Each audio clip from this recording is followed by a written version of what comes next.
What makes this movie so unique, but at the same time very much a John Woo film? Well, when I came back in America about 4 years ago, and I have got the script, I was so lucky to get the script. And then when I read it, I was so excited.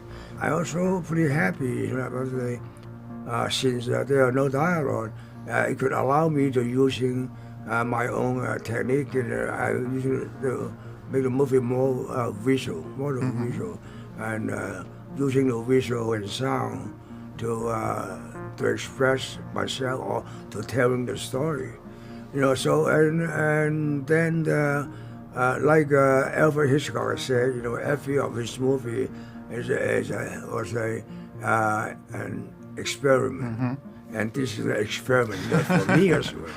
To shoot the film, you guys went to Mexico. Or Mexico City. You had this experience working with an entire Latino cast. I love being in Mexico City. It's one of the great cities of the world. It was a little tough in the beginning, especially we had a lot of action sequences running up the stairs, and I'm like, man, am I in this bad shape? But it's tough at that elevation. It really it takes a while to get used to. But the crew was amazing. Like Mexicans are the best, and especially Mexico City. It's such a good vibe, and we had tough, long days of shooting and under difficult circumstances, and it was just people were always teasing with each other, just teasing their way out of any kind of misery. Absolutely. So and I love the vibe. Your character is kind of in a dark place. Yeah. Also for you to channel all the frustration and the pain of the normal guy. That was the beauty of it, that the character is just this normal guy, and he loses his son, which was the light of his life. He's never felt a love like that before, and then when it gets taken away from him, he loses his connection with love. The movie is a high-paced, high-octane action movie, but the individual journey is a tragedy. Absolutely. The town is fictional, and the name of the town is Las Palomas. In Spanish, is the Doves. I don't know if that was a reference to doves in your movies, or... Well, I didn't use it for this movie. I just wanted to make a change. So I know everybody loves to see the dove, and even my crew, they're all asking, wanted me to put a dove in the background. I said, oh, no, not this movie.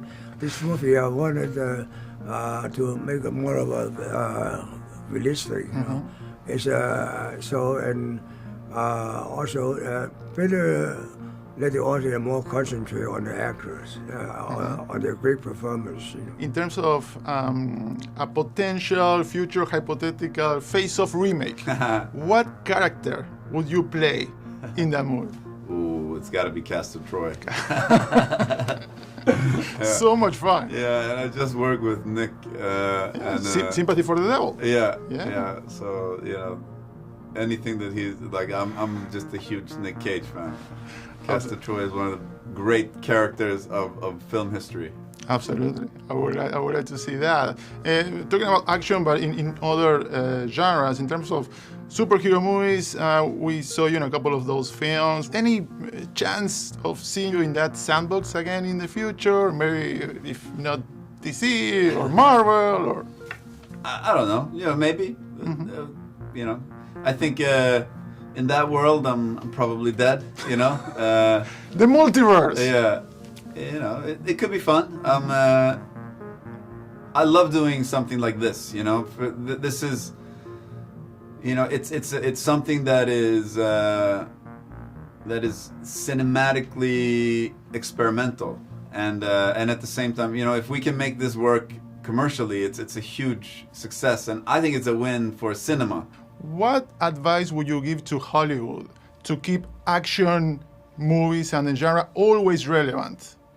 The drama always comes first. We have a good drama, and then the action is support the drama, and not the other way around. So, and usually some of the Hollywood movies, they are too much focused on the big action, the big effect, or something like that.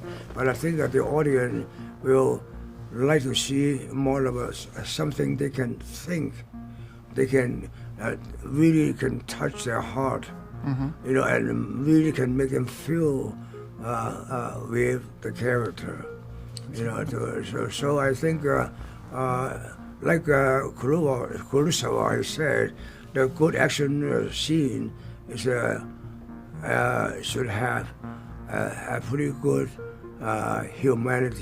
human story inside the action scenes.